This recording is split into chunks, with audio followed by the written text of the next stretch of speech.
All right. Check, check.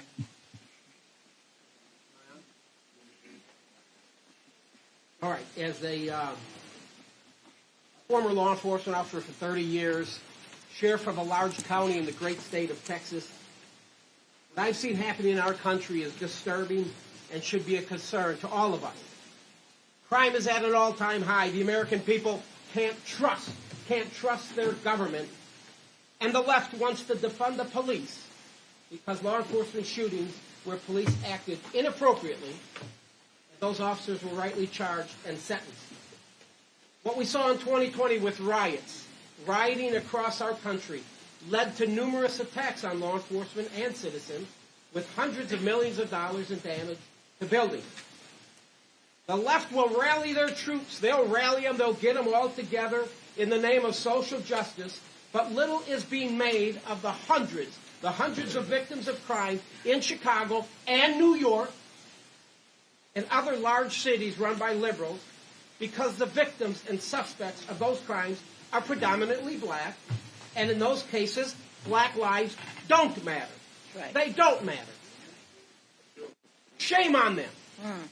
And the dishonest media. The dishonest media is the greatest threat, folks. You in the back. You are the greatest threats to this country. And we've seen it, and the American people know it. Most people on the left, if not in this room, you've heard of Eric Gardner. I'm sure you've heard of him. You've heard of George Floyd. You've heard of Trayvon Martin, Michael Brown. You've heard of all those names. But what about the hundreds of innocent victims in Chicago, Philadelphia, Baltimore? You'll never hear their names. You'll never hear them named. Shameful.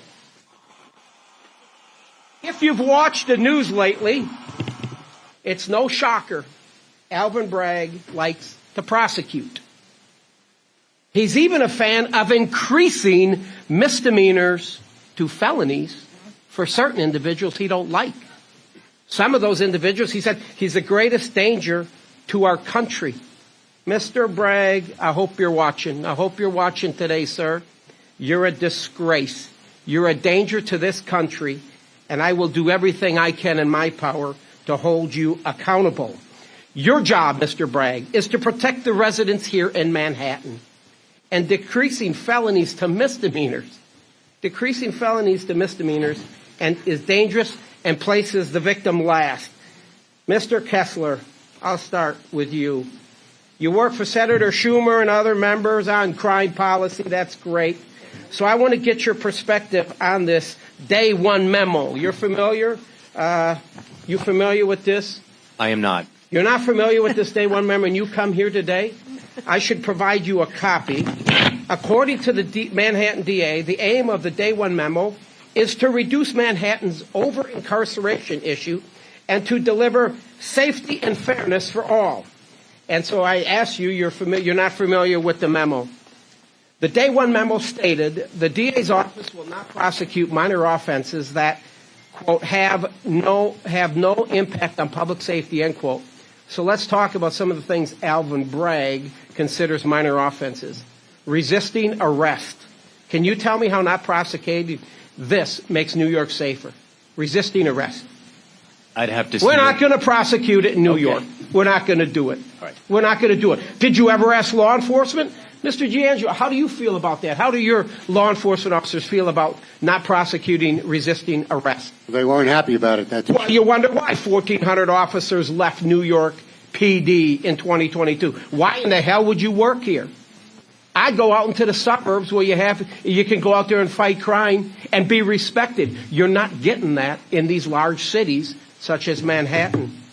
You want to defund NYPD $1 billion in 2020, and you wonder why we are in the state of emergency we are in.